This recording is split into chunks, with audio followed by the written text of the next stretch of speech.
Sup traders, we got a question today from Marlon who says, "Hi Travis, I've been learning to trade for about the past 2 years now, and I have been subscribed to your channel for about 3 months or so, and I really love your down-to-earth, raw, and candid advice and insight.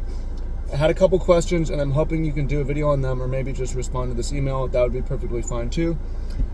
I'm going to make a video, actually I'm going to make 3 videos because he asked 4 questions, really good questions. So welcome in traders, if you don't know me.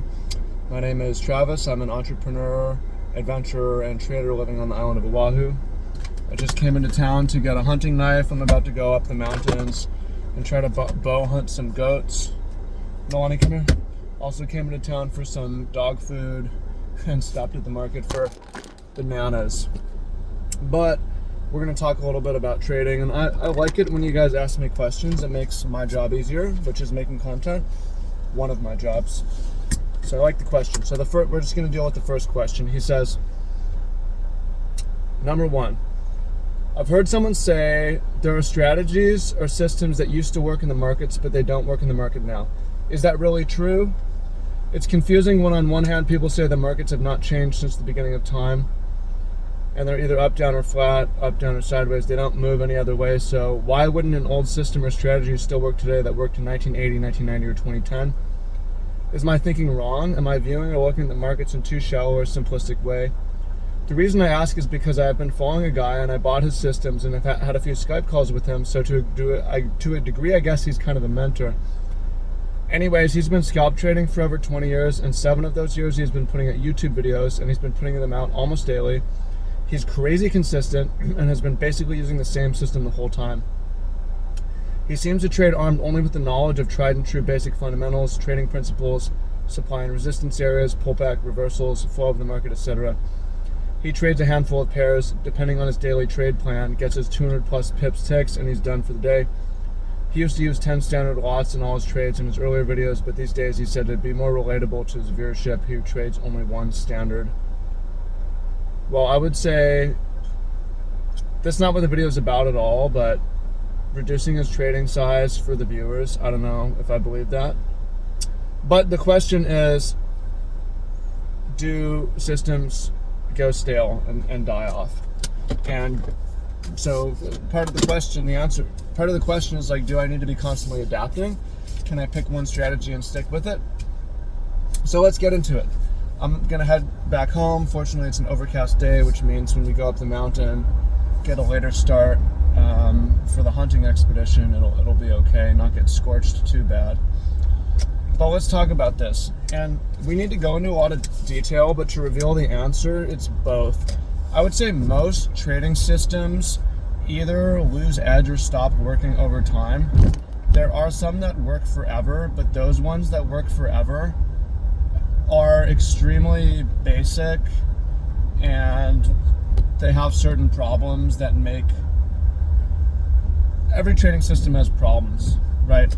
The markets for sure change, and they'll continue to change.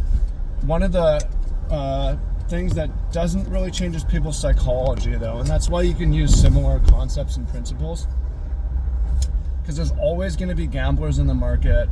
There's always going to be people who get panicky and afraid and are shaken out at extreme moves to the downside. There's always people who get euphoric or frustrated with FOMO when there's extreme moves to the upside. So there's certain principles and trading systems that are always true, but a lot changes, and I could go to more details, but let's go into the most basic thing. You can have a strategy that works forever, long only an asset, but that asset, say it's a business, it goes bankrupt over time, right? It starts to trend down and goes bankrupt. Your system stopped working on that asset, right? You need to trade a different asset. So that's something that can happen and does happen, right? We see like passive index investing works forever. Well, it didn't work that well in the 70s. And what happens if the American empire dies off and stock markets cease to exist sometimes? The stock market dies off, right? So there's no guarantee that what worked in the past will work in the future. This is why you have a better chance. You guys hear me say, like, if you do back testing, you want it to be extremely robust so that it can probably survive the test of time. Now, one of the issues is that, no, so for instance, like I have a system that's back tested. I'm not here to sell you on the system. It's extremely basic, but it's robust, and then it worked for 100 years on gold, 100 years on the stock market indices, and it's worked for the whole history of cryptocurrency, provided you select the right assets, which was Bitcoin and Ethereum, Solana. I know that system is very likely to continue working because of the robustness of it's super generalized, it's not optimized for one particular asset or one particular time. The goal is to find principles that are true and work forever. And it works, but the problem with it is there's not very many things, right? It's like really simple, it's really basic, it's very slow. There's not anything too wrong with it. Like it works well, but it's like super basic of like buying a breakout or buying a dip on a strong asset, and you run a super wide stop and you just wait, which is fine, you can do that. If you don't go through the work of robustness though, and I experienced this when I lost a bunch of money earlier in the year in April and May. No, it was May and June, I think. Yeah, May and June. Trading. I was having a guy, and it's not his fault, but I was having a guy manage my money trading Forex algos. And he showed me all the back tests, and it looked great, but in the live testing, it was like a money losing machine, and it took me 2 months. Like, what the fuck's going wrong with it? And it's like, we have all these different bots on different assets, and they all show edge. So it's like really diversified, but I'm like, hang on. Do the systems, if you put it on a different asset, does it still work? So he did that, and he came back to me, he's like, yo, they don't work. It actually only works. And what that means is it's more likely to be just noise, right? It's not robust, it's optimized. This worked on trading one pair the last 8 years. However, the problem is you can like find patterns. You've probably seen it. You can find patterns between like Kevin Bacon movies and rainfall in the Amazon. Like over time, those correlations will break, but in a shorter time frame, insane noise can chart perfectly, right? You can chart lightning and be like, okay, support resistance here. So you have to be very, very careful about your back testing and thinking that because something worked in the past, it's going to work in the future. A lot of the time, it just happened to work in the past.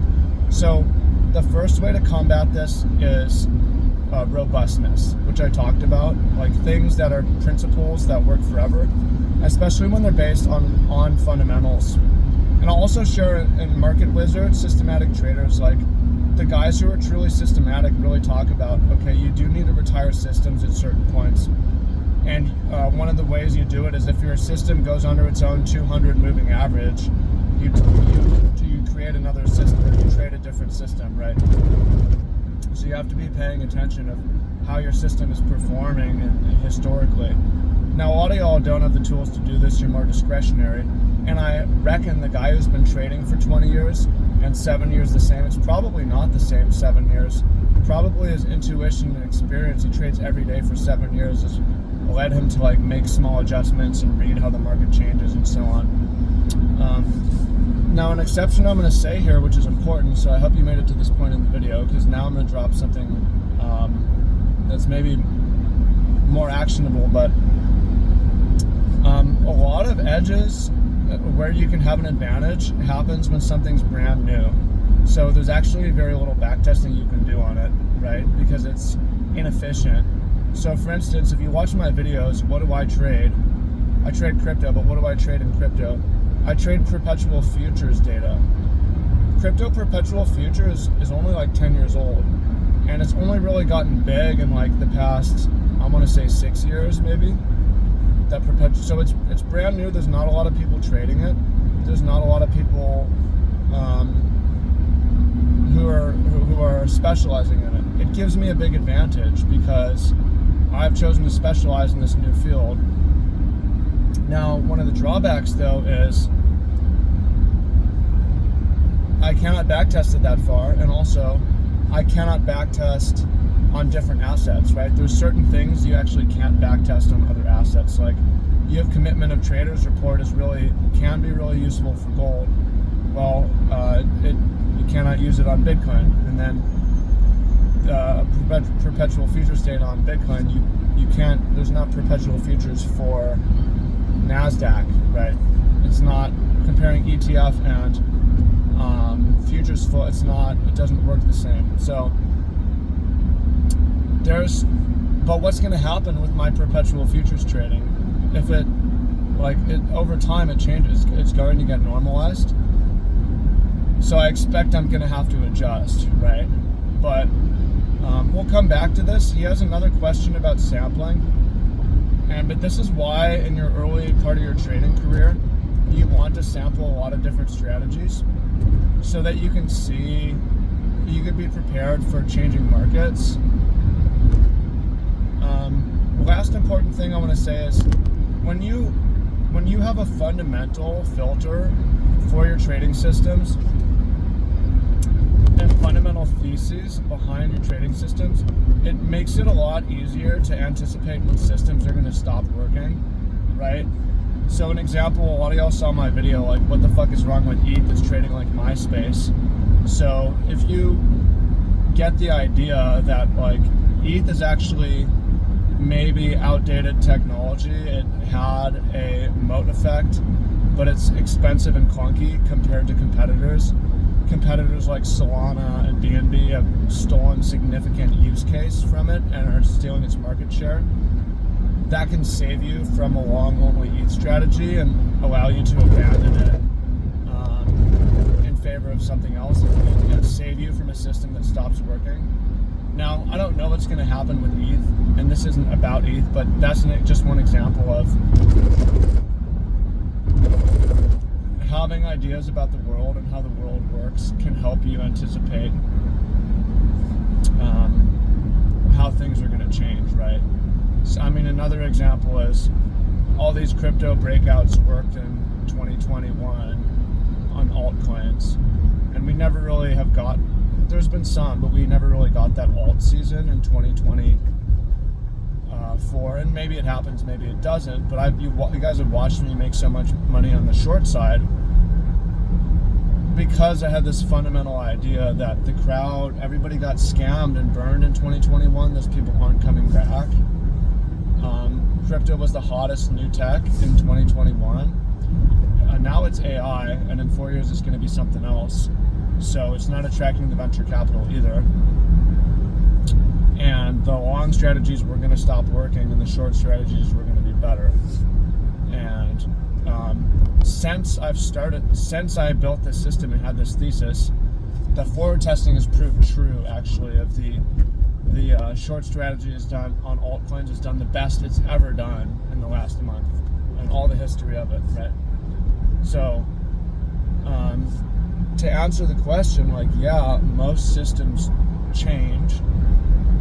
There's some very basic, robust things you can do forever, but you have to adjust and adapt. And if you're in the markets every day, it's going to happen naturally. But also changing and adapting, not because something stops working, but because there's something new that comes out, can give you a big advantage. An edge, like stepping into a new domain, becoming an expert on it while it's very inefficient, is, something I'm doing. I'm not telling you need to trade perpetual futures. Like, there's maybe something new, or trade perpetual futures data. There's maybe something new, and always looking at things through a fundamental lens, right? For instance, like, I trade perpetual futures data for Bitcoin and ETH, and I know that, okay, these institutions that come in and they're going to say, for instance, ENA, Athena, buy ETH, and they're going to buy ETH, stake ETH, and then sell ETH and collect a yield. I anticipated it was going to screw up my funding rate strategy. And now ETH funding is going to go negative, and it's not going to bottom, it's going to go lower, right? another example, like having a fundamental filter of why trade should work, I think is so important. And taking in new information about the world, allowing you to change, like discard strategies prematurely, is important thing, right? So I'm a fan of macro fundamentals, honestly. They don't replace a system, but they're an important part where you pay attention to